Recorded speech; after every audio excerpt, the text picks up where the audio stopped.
say about a guy who was already an MVP who seems to somehow be getting better. Chris Paul goes down, no problem. James Harden steps his game up every single game, 35 plus and triple doubles, and the unbelievable shot in the game against Golden State. Most consecutive games with 35 plus. Well, the streak was snapped on Monday against the Nuggets. He had 32 and passed up an opportunity, and one of his teammates took the final shot in a game that was already over. 10 straight. How about Wilt? 33 games in a row. It's unbelievable. That's pretty good. Oh, and 23 and 20. That's all? Unbelievable. Don't forget about that. Let's go to New Orleans. How about AD and the Pelicans against the Grizzlies? All right, Candace, here's a lot of Anthony Davis. Well, that's what he's been doing this year, and there haven't been many people that can stop him. How about a hook shot here? I mean, over Gasol, good defender, not going to matter. Zeke Davis had 19, 4 boards, 2 blocks in the quarter. You know, and when you look at his numbers and his ball handling, as we just saw right there. Yeah, sham god. Yeah, I mean, he was a point guard in high school, and then he grew all of 8, 9 inches. So I'm not surprised at his guard skills. I just want these numbers to turn into big wins, because every night he puts up big numbers, but the Pelicans are still kind of on the outside looking in when you look at the top teams in the West. Anthony Davis for a dunk. Anthony Davis for a dunk. Not done. Julius Randle for a dunk. This is a lot of transition basketball. Julian Okafor to Anthony Davis. Yeah, he's definitely doing his part. Inside. Joakim Noah is like, well, this is not as fun being back as I thought. Drew Holiday, 13.6 assists, 4 steals in the game, lead 10. They need him to play well and be another guy with Anthony Davis. Randall's done a nice job. Here's more AD, Candace. Well, obviously, with Elfrid Payton being back, they played great at the beginning of the season when Elfrid handling the point guard position and moving Drew Holiday over the 2. I think they'll benefit down the stretch with him playing more off-guard position. AD had 36 points, 13 boards, and 3 blocks. Is that good? He was 14 of 20 from the floor.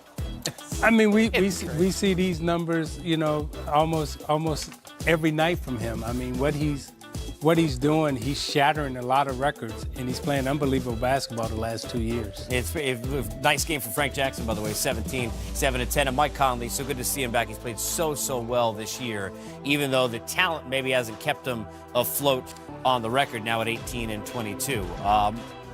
You like guard play? Because Portland, that's never an issue. I mean, you want to re-rack conversations. Hey, who's going to be the third scorer? We know who the first 2 are going to be. Blazers welcome the Knicks to Portland. And De'Aaron Fox, Buddy Hield, and the Kings continue to grow. Showing the magic to Orlando.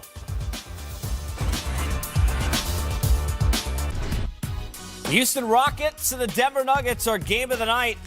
Rockets win at 125-113. The stretch of 35 points.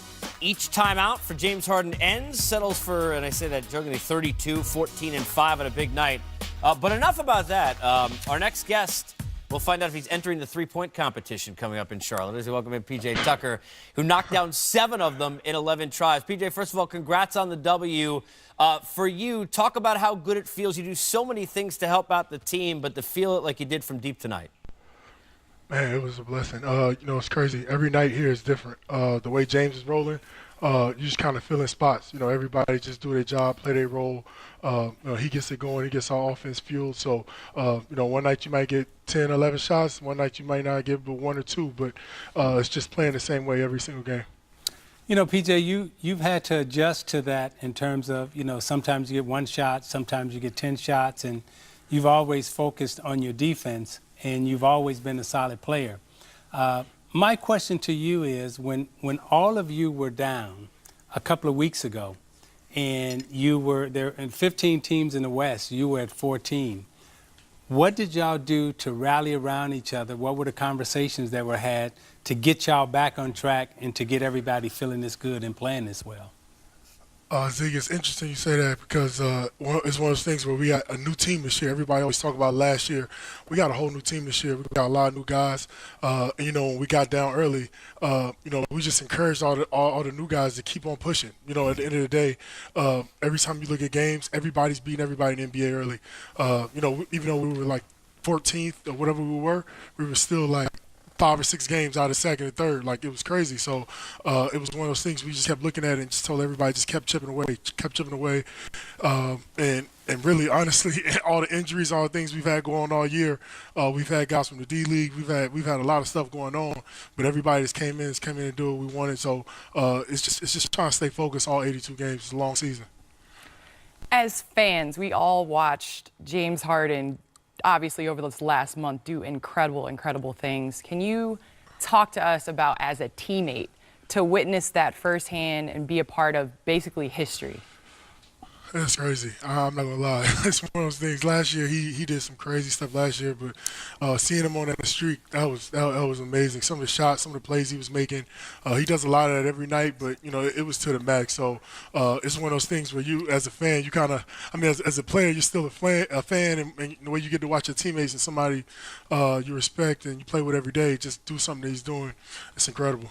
Now, PJ, you've had a chance to play with, arguably two of the greatest offensive players of this generation in terms of Kevin Durant when you were, in college, and also now with James Harden.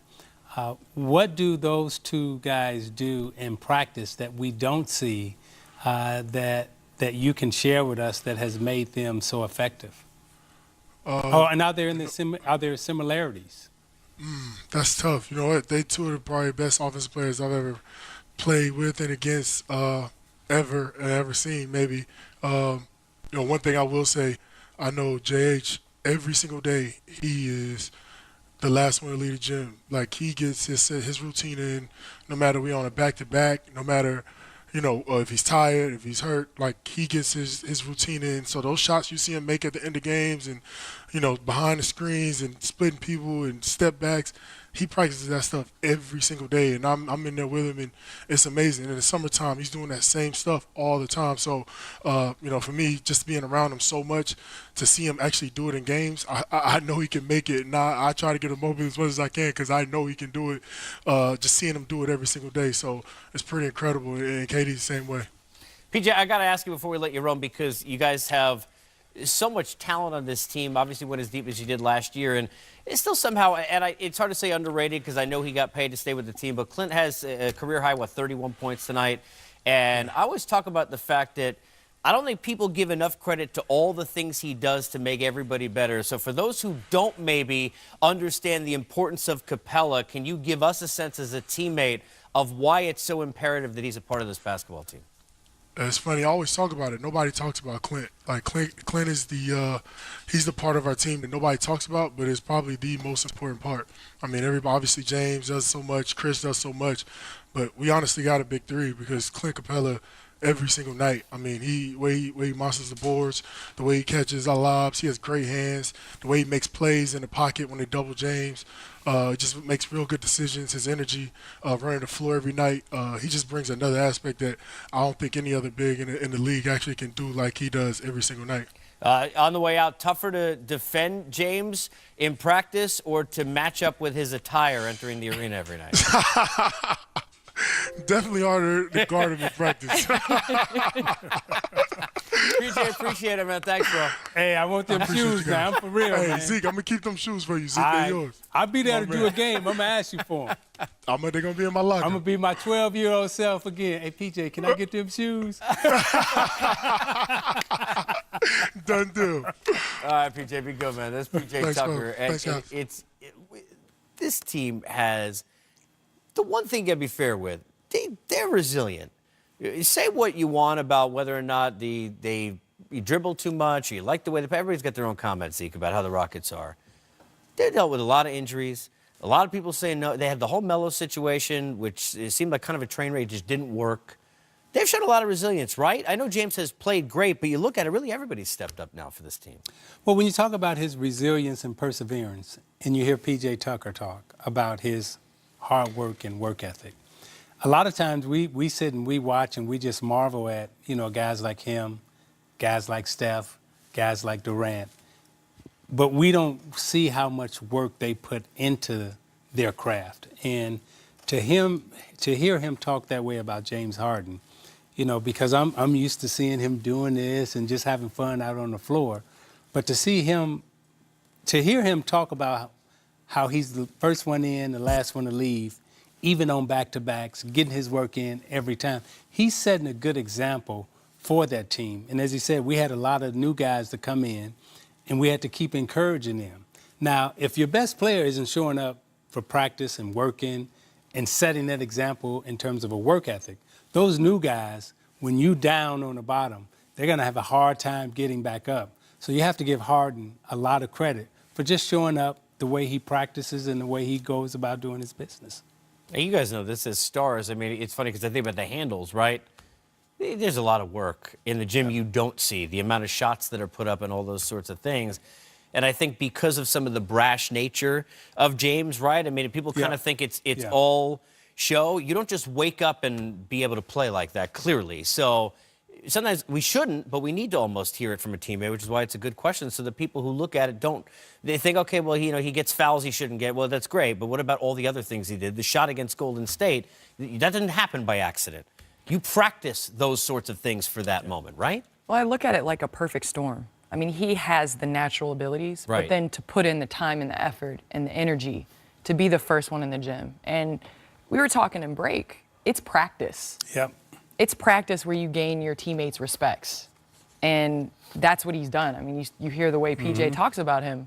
In practice, having to defend him. In practice, walking in and seeing him get up those shots. I mean, that's commendable, and I think he's definitely put this team on his back because nobody expected. Seeing him doing it in the summer, he said.